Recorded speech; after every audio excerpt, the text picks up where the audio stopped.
Allora And Calzadilla. Intervals, Philadelphia Museum of Art. Intervals. In this case, they're talking both history, there's the history of art, right, the history of objects, and the history of music. And music, the musical interval, the time interval. Indeed. A choral group made up of 12 people walking back and forth, and at some point they did this amazing thing, which is actually sing and move backwards. So when they were moving backwards, they were singing backwards. They were actually singing Haydn's Creation.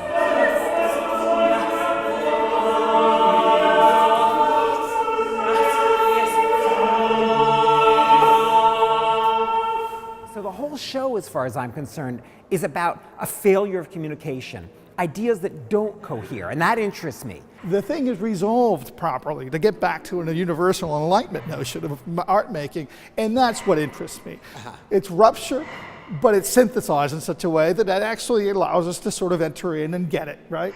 And this show is made up of 2 performances, right, that cycle through, and a set of three videos, three big projected videos, very impressive emotionally. The great thing is that they're perceptually incredibly rich. Who doesn't love hearing a guy who's got the deepest voice on the planet, right? So there are those ways in that are all about sheer perceptual pleasure. You may wind up convincing me with this show. Well, let's go in there and respond to some of the pieces.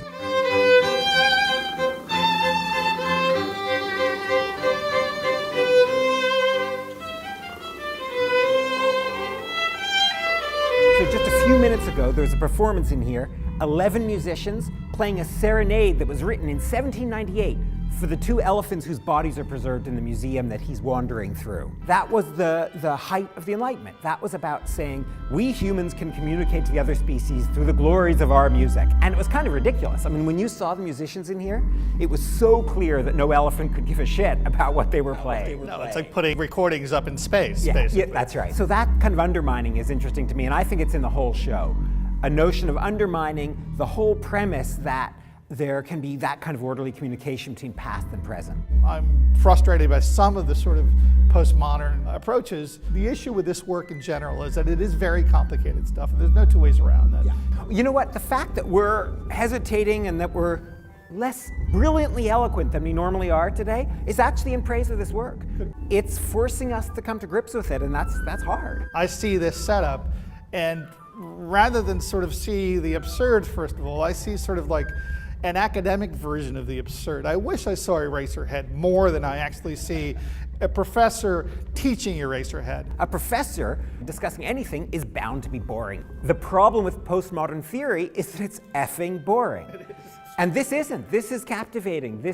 And that's what's good about art. Non-paraphrasable art just draws you in and forces you to do something with it. But also because the artists have basically sort of built in some loose bits, some lack of connections and communication, and that makes the piece stronger. I'm willing to say that whatever intellectual frustrations I have from the over-intellectualism I read into this work, I will actually give up to the significant pleasures of even these video pieces, and certainly to the choral piece that we saw.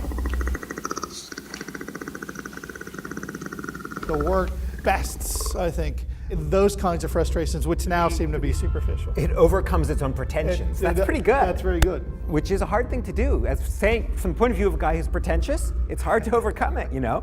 Usually you just wallow in your own pretension. Yeah, well, I still like you when you drink your tea with a little finger up. Right.